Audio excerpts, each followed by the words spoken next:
17,200 જેટલા શિક્ષકોની ભરતી વધારાની ટેટ 1 અને ટેટ 2ની કરવાનો રાજ્ય સરકારે નિર્ણય કર્યો છે અને આમ કુલ મળી અને 24,700 જેટલા નવીન શિક્ષકો માટે રાજ્ય સરકારે મહત્વપૂર્ણ નિર્ણય કર્યો છે એટલું નહીં, પરંતુ કેવી રીતે ભરતી કરવી, કઈ તારીખમાં કરવી, એ તમામ વિગતો જે હું આપને આપીશ, તારીખો સાથેનો ક્રોનોલોજીકલ ઓર્ડર.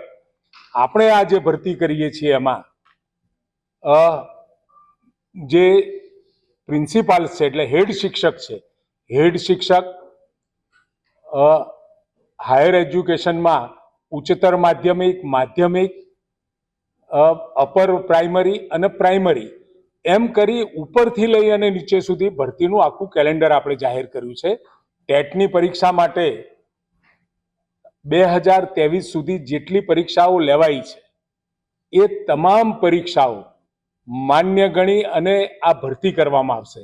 એટલે 2011 થી લઈ અને 2023 સુધીમાં જેટલા એલિજિબિલિટી ટેસ્ટમાં પાસ થયેલા, જેમની પાસે પ્રમાણપત્ર છે, એ તમામ ઉમેદવારો આ અંગે અરજી કરી શકશે અને અરજી કર્યા પછી એ મેરિટ ઓર્ડરમાં એને એ ભરતીનું આપણે આયોજન કર્યું છે. અને સાથે જે ટાટ ઉમેદવારો છે એમના માટે રાજ્ય સરકારે 29/4/23ના ઠરાવ પ્રમાણે સરકારી અને અનુદાનિત માધ્યમિક અને ઉચ્ચતર માધ્યમિક શાળાઓમાં ભરતી માટે ટાટ માધ્યમિક અને ટેટ ઉચ્ચતર માધ્યમિકના ઉમેદવાર માટે વર્ષ 2023માં લેવાયેલ દ્વિસ્તરીય શિક્ષક અભિરુચિ કસોટીના પરિણામને ધ્યાનમાં લેવાશે.